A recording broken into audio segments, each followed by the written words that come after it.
أعوذ بالله من الشيطان الرجيم.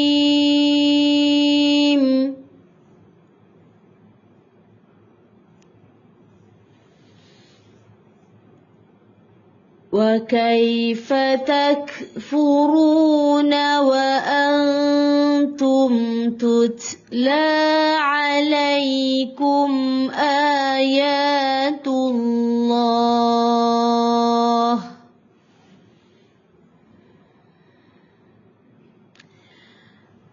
وكيف تكفرون وأنتم تتلى عليكم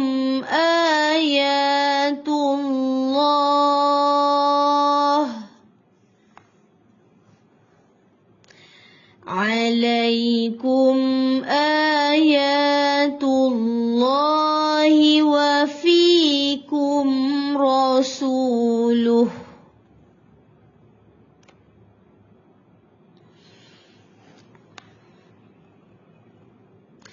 عليكم آيات الله وفيكم رسوله ومن يعتصم بالله فقد هدي إلى صراط مستقيم.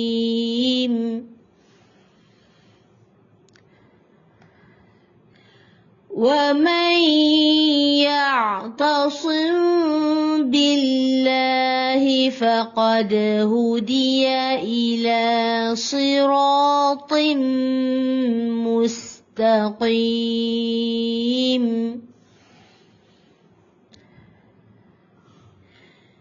يا أيها الذين آمنوا اتقوا الله حق تقاته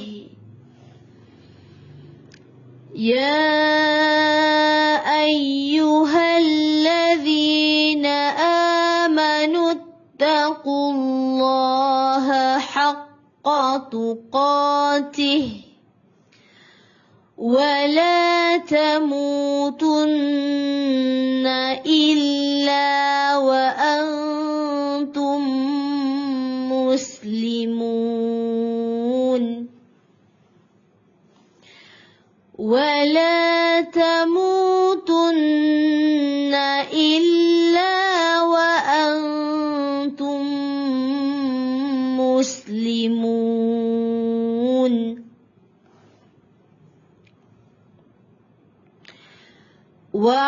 واعتصموا بحبل الله جميعا ولا تفرقوا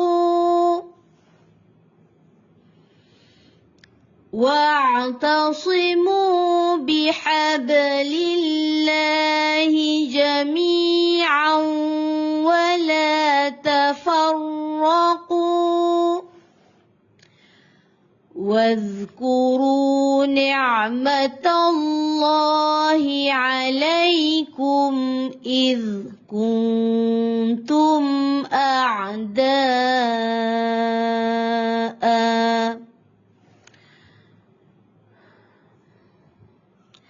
واذكروا نعمة الله عليكم إذ كنتم أعداء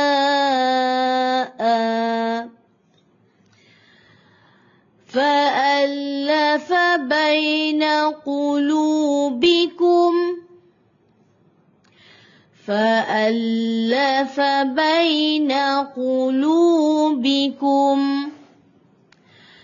فأصبحتم بنعمته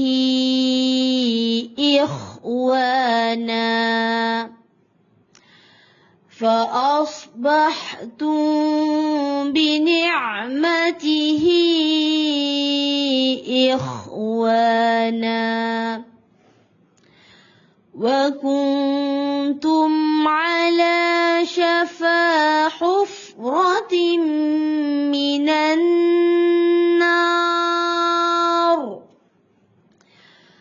وكنتم على شفا حفرة من النار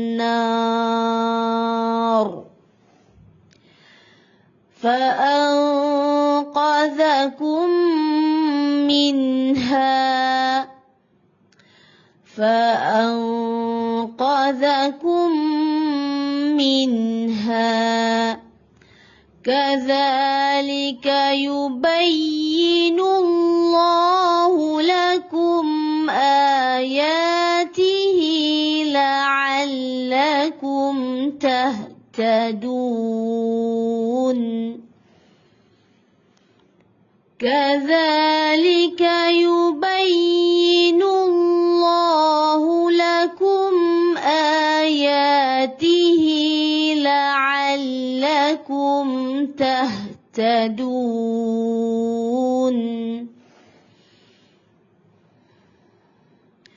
ولتكن منكم أمة يدعون إلى الخير ولتكن منكم أمة يدعون إلى الخير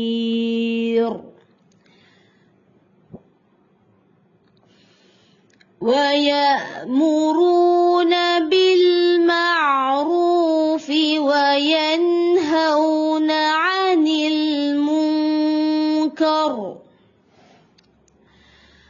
ويأمرون بالمعروف وينهون عن المنكر وأولئك هم المفلحون وأولئك هم المفلحون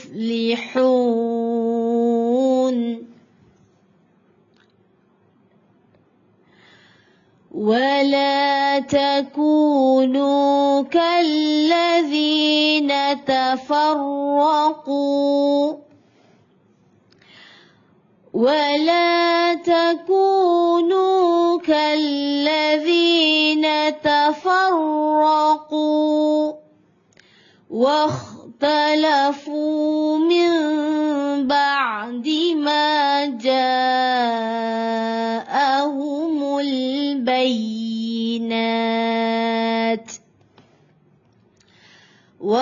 واختلفوا من بعد ما جاءهم البينات وأولئك لهم عذاب عظيم وأولئك لهم عذاب عظيم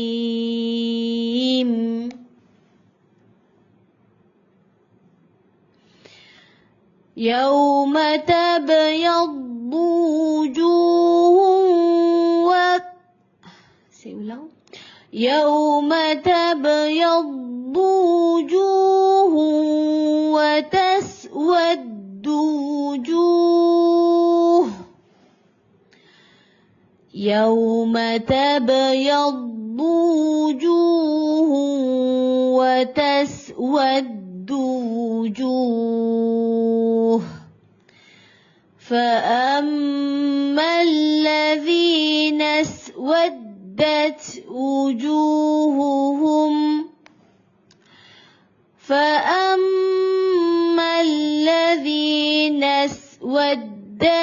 وجوههم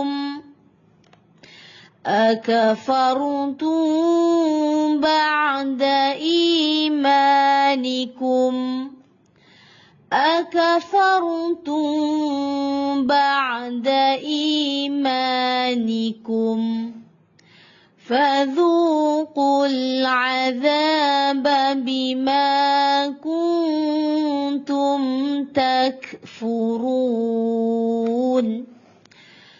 فذوقوا العذاب بما كنتم تكفرون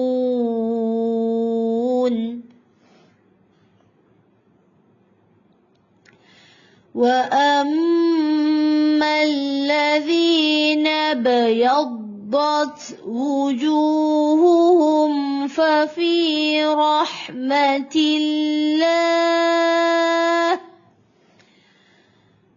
وأما الذين ابيضت وجوههم ففي رحمة الله هم فيها خالدون هم فيها خالدون تلك آيات الله نتلوها عليك بالحق تلك آيات الله نتلوها عليك بالحق وما الله يريد ظلما للعالمين وما الله يريد ظلما للعالمين صدق الله العظيم. Alhamdulillah, hari ini kita baca satu muka surat daripada surah Ali Imran, muka surat 63 dan juzuk yang keempat. Jadi insya-Allah jom kita tengok sedikit apa yang ada dalam isi kandungan surah Ali Imran, muka surat 61, 61, 61, 62, 63. Semalam kita membicarakan berkenaan dengan ahli kitab, okey, iaitu daripada surah Ali Imran ini disebut berkenaan dengan keluarga Imran, iaitu Maryam, ibunda Maryam, ibunda kepada ibunda kita Maryam, iaitu yang bernazar untuk dapat sekiranya bernazar anak dalam perutnya itu akan berkhidmat kepada Allah Subhanahu Wa Taala. Kan, maka apabila lahir rupanya perempuan, iaitu Maryam. Kemudian membicarakan pula berkenaan dengan juga berkenaan dengan Nabi Zakaria yang tidak pernah berputus asa berdoa pada Allah untuk mendapatkan pewaris ataupun zuriat. Maka Allah jawab doa Nabi Zakaria dengan kehadiran Yahya, yang mana di usia tua Nabi Zakaria dan juga isterinya yang disebut dalam Al-Quran sebagai aqir, iaitu mandul. Tapi tiada kuasa yang lebih besar dan yang boleh menolak segala apa yang Allah inginkan. Jika Allah berkehendak jadi, Allah kata jadi, maka jadilah. Walaupun asalnya wanita itu mandul, maka Allah jadikan boleh juga melahirkan. Maka begitu juga ibunda Nabi, begitu juga Maryam, ibunda kepada Nabi Isa, yang mana melahirkan Nabi Isa tanpa disentuh oleh lelaki, tanpa disentuh oleh suami. Maka itu adalah kehendak Allah dan kuasa Allah Subhanahu Wa Taala. Jadi kita nampak semalam kita bincang berkenaan dengan ahli kitab. Dalam surah Ali Imran membicarakan tentang ahli kitab. Bila sebut ahli kitab bermakna mereka ini berpegang kepada kitab Taurat dan juga Injil, iaitu orang Yahudi dan orang Nasrani. yang membicarakan bagaimana sikap mereka, bagaimana keadaan mereka, yang mana mereka tidak mahu beriman kepada Rasul yang terakhir, sedangkan dalam kitab mereka itu, Injil, Taurat dan Injil menyatakan tentang kehadiran Rasul yang terakhir dan wajib mengikut Rasul itu. Tetapi kerana kedengkian mereka, kesombongan mereka, mereka menolak untuk beriman, menolak untuk mengikut, menolak untuk beriman kepada kitab mereka sendirilah. Kerana dalam kitab mereka menyuruh untuk mengikut Nabi Muhammad sallallahu alaihi wasallam, mengikut Nabi yang terakhir, iaitu syariat Al-Quran. Bermakna apabila Rasulullah SAW telah diutus sebagai seorang Rasul, maka syariat dalam Injil dan Taurat, siapa yang hidup ketika itu, mereka perlu beralih kepada kitab Al-Quran. Jadi itulah mukjizat Al-Quran yang kita baca setiap hari ini. Mukjizat Al-Quran ini bukan untuk orang Arab, bukan untuk orang Melayu, tetapi untuk seluruh manusia. Seluruh manusia, seluruh dunia. Jadi kita perhatikan di sini dalam surah Ali Imran membicarakan tentang keadaan ahli kitab. Dan muka surat yang kita nak tengok ini 61, 62, 63 ini ada juga membicarakan berkenaan dengan bagaimana sikap mereka lagi, iaitu ahli kitab, yang mana Allah berperintah kepada Rasulullah SAW dengan mengatakan, kami beriman kepada Allah dan kepada apa yang diturunkan kepada kami, iaitu Al-Quran, dan kepada apa yang diturunkan kepada Nabi Ibrahim, Nabi Ismail, Nabi Ishaq, Nabi Yaqub. Bermakna Nabi Musa dan Isa. Dan Allah suruh Nabi Muhammad SAW mengatakan, la nufarriqu baina ahadin minhum. Kami tidak membezakan di antara mereka. Maksudnya tak mengatakan agama Musa lain, agama Isa lain, agama Ibrahim lain, tidak. Apa yang disebut ialah wa nahnu lahu muslimun, dan kami menyerah diri kepada Allah Subhanahu wa taala. Kami ni muslim. Bermakna semua nabi-nabi sebelum Nabi Muhammad sallallahu alaihi wasallam semuanya muslim. Semuanya tunduk patuh kepada Allah Subhanahu wa taala. Jadi tak ada agama, tak ada istilah nabi-nabi sebelum Nabi Muhammad sallallahu alaihi wasallam mereka ni agama Nasrani ke, agama Yahudi ke, kan? Tetapi mereka ini adalah muslim. Mereka adalah muslim. Cuma nabi-nabi itu, nabi-nabi seperti Nabi Musa, Nabi Isa, Nabi Zakaria, mereka daripada keturunan Bani Israel. Mereka daripada keturunan Bani Israel, dan Bani Israel ini memang diberikan kelebihan oleh Allah Subhanahu wa taala, banyak para nabi dalam kalangan mereka. Kerana itulah kesombongan mula ada dalam jiwa mereka, rasa diri mulia, rasa diri hebat, dan memandang bangsa mereka sahaja yang terpilih di sisi Tuhan, begitu. Yang lain tidak. Sebab itulah mereka mengatakan mereka je yang layak untuk dapat syurga Allah Subhanahu wa taala. Jadi dalam ayat-ayat yang kita tengok ni, dalam 3 muka surat ini ada juga menyatakan berkenaan dengan, kita tengoklah terus pada muka surat yang kita baca pagi ini, iaitu berkenaan dengan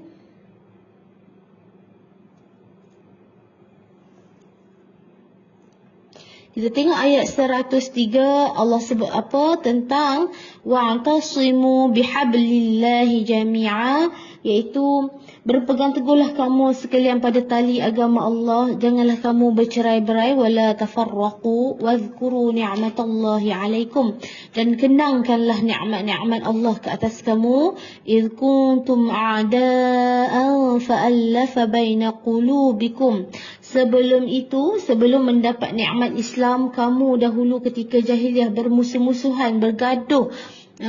Tetapi dengan nikmat Islam, kamu menjadi bersaudara. Fa-asbahtum bi ni'matihi ikhwana. Ini kan setelah dapat Islam, kamu berubah dalam nikmat bersaudara. Kan, apa kisah di sebalik daripada ayat ini ialah Allah menyatakan tentang orang Arab yang sebelumnya mereka ini asabiyah berbangsa-bangsa lah. Mereka ada suku-suku mereka dan mereka ni ta'assub dengan bahagian mereka saja, dengan suku mereka sahaja. Kan, jadi bila ada je dalam kalangan suku mereka yang tertindas atau sebagainya, mereka sanggup berjuang, bermati-matian, berbunuhan, berperang, sentiasa bergaduh untuk mempertahankan suku masing-masing. Tetapi Allah sebut dekat sini, apabila Islam itu datang, Rasulullah SAW menjadi Rasul dan membawa din Islam itu sendiri, maka permusuhan tadi menjadi hilang. Malahnya Allah melembutkan, melunakkan hati-hati mereka untuk bersaudara. Kerana hakikatnya kekeluargaan yang Al-Quran didik di dalam Al-Quran ini, kekeluargaan yang sebenar bukanlah kekeluargaan kebangsaan, bukanlah kekeluargaan sedarah, tetapi hakikatnya adalah kekeluargaan seaqidah. Seperti kita semua pada hari ini yang berada dalam slot mengaji ini, kan, kita semua saudara seaqidah. Itu yang lebih penting lagi. Kan, itu yang lebih utama, iaitu apa? Utama dari sudut kita semua mengilahkan Allah Subhanahu Wa Taala. Jika ada dalam ahli keluarga mereka ini, zaman Rasulullah SAW ini, ahli keluarga mereka yang tidak beriman, yang maksudnya yang syirik, musyrik, jadi mereka ini dah terpisah, mereka dah memisahkan. Iaitu kerana apa? Kekeluargaan yang Allah didik, yang Al-Quran didik, yang sebenar adalah kekeluargaan seaqidah, iaitu mengilahkan Allah Subhanahu Wa Taala. Jadi banyak sebenarnya kisah-kisah dalam sirah Rasulullah dan para sahabat, bagaimana mereka ini apabila mendapat Islam, mereka jaga din mereka. Mereka tidak terpengaruh dengan rayuan-rayuan ahli keluarga mereka untuk kembali murtad. Iaitu kita lihat bagaimana kisah Abu Ubaidah Al-Jarrah berhadapan dengan bapanya ketika bapanya menyulitkan urusan peperangan. Kerana Abu Ubaidah Al-Jarrah ni antara sahabat Rasulullah yang tangkas di medan perang. Tetapi bila dia berhadapan dengan ayahnya, dia cuba untuk mengelak. Kerana ayah kan mengelak untuk berbunuh, kan, membunuh ayah. Maka dengan cara itu ayahnya mengambil kesempatan untuk melemahkan. Melemahkan maksudnya apa? Dia berdepan sendiri dengan Abu Ubaidah. Bila Abu Ubaidah bila dia ke kanan, apabila Abu Ubaidah ke kanan, dia pun pergi kanan. Abu Ubaidah pergi ke kiri, dia pun pergi kiri. Dia nak menyukarkan proses peperangan itu, bermakna nak agar pihak mereka, pihak musyrikin ini mendapat kemenangan lah, kan. Tetapi kerana Allah Subhanahu Wa Taala, Abu Ubaidah Al-Jarrah pun membunuh ayahnya kerana Allah, kan, kerana Allah. Maka bermakna di sini itu satu contoh saja yang kita ketengahkan, bermakna persaudaraan seaqidah itu lebih bermakna, lebih utama daripada persaudaraan sedarah. Begitu jugalah kisah Nabi Nuh yang belum lagi kita lalui kisah-kisahnya dalam Al-Quran ini, baru surah Ali Imran. Kita akan jumpa bagaimana Nabi Nuh yang sayang sangat pada anaknya, kan, dan doa pada Allah, kan, supaya jadikanlah anak dia tu terselamat. Kemudian Allah bagi tahu kepada Nabi Nuh, dia sebenarnya bukanlah ahli keluargamu. Ahli keluargamu adalah kekeluargaan yang sebenar adalah kekeluargaan yang seaqidah. Dekat situlah saya tengok huraiannya. Maka dekat sini jelaslah bahawasanya kita lihat apabila datangnya Islam, apabila datangnya Rasulullah sallallahu alaihi wasallam, Rasulullah telah pun mendidik, Al-Quran telah pun mendidik mereka daripada sikap bermusuh-musuhan, bergaduh, berperang, berbunuh-bunuhan kepada persaudaraan, persaudaraan seaqidah.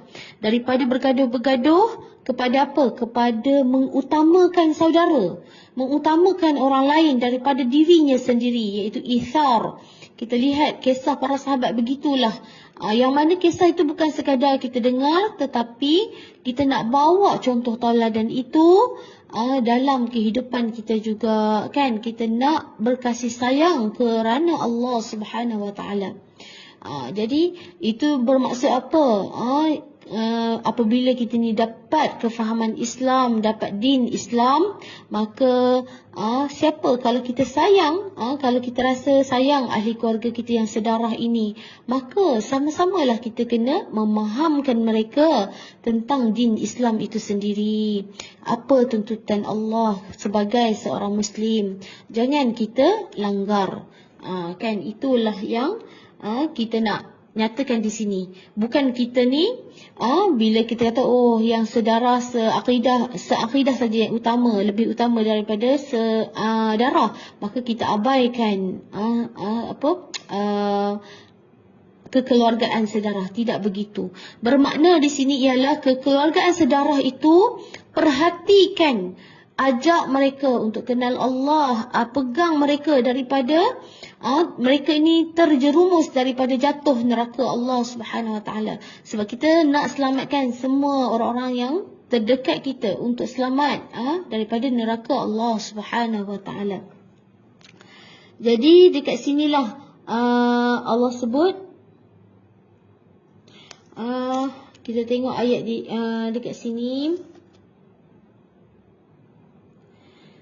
ولا تكونوا كالذين تفرقوا, yang bermaksud, dan janganlah kamu menjadi seperti orang-orang yang bercerai-berai dan berselisih setelah mendapat keterangan yang jelas. Bermakna apa? Allah ingatkan kita selepas dapat nikmat Islam, janganlah kita ni dapat hidayah, dapat nikmat Islam, kemudian kita kembali kepada kekufuran, kemudian kita ni bergaduh, kan? Bergaduh sesama Muslim. Itu adalah Allah dah berpesan kepada kita di dalam Al-Quran supaya menjaga ukhuwah Islamiyah sesama kita, kan?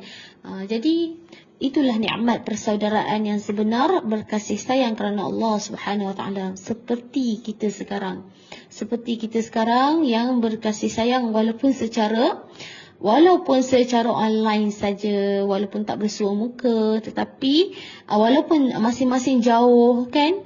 Masing-masing jauh di tempat yang berbeza, tetapi hati kita semua dekat. Sebab itulah kita bertemu pagi hari, setiap pagi hari kita bertemu untuk bersama dengan Al-Quran. Okay, insya-Allah sampai situ sajalah saya berkongsi. Banyak lagi sebenarnya yang terkandung dalam surah Ali Imran ini, tapi kita ambil satu aspek lah, kan. Semoga Allah memberikan kita kekuatan menjadi Muslim yang sebenar, dan kita upgrade diri kita menjadi Muslim yang terbaik di sisi Allah. Dan jangan tinggalkan, jangan abaikan saudara-saudara sedarah kita juga, terutama orang-orang terdekat kita, anak-anak, keluarga ibu bapa, kan, pasangan masing-masing. Maka itu adalah keutamaan untuk kita ni fahamkan mereka tentang Islam, insya-Allah. Alhamdulillah. Jom kita baca doa tilawah. A'udzu billahi minasyaitonir rajim. Bismillahirrahmanirrahim.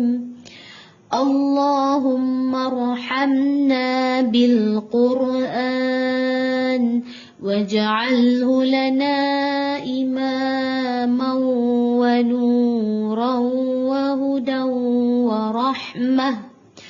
Allahumma dhakkirna minhu ma nasina wa 'allimna minhu ma jahilna وارزقنا تلاوته آناء الليل وأطراف النهار واجعله لنا حجة يا رب العالمين. Alhamdulillah, terima kasih pada semua yang hadir, terima kasih pada yang share, terima kasih pada yang bagi like love, terima kasih juga pada yang setia sampai hujung, dan juga terima kasih pada yang share star, Puan Aina, Puan Wan Farida, Puan Jana Kamal, Puan Nuria Mano, Puan Yatini Sali. InsyaAllah bertemu lagi kita pada sesi akan datang. Tangguh dulu dengan bacaan tasbih kafarah dan suratul Asr. Subhanakallahumma wa bihamdik ashhadu an la ilaha illa ant astaghfiruka wa atubu ilaik. Bismillahirrahmanirrahim.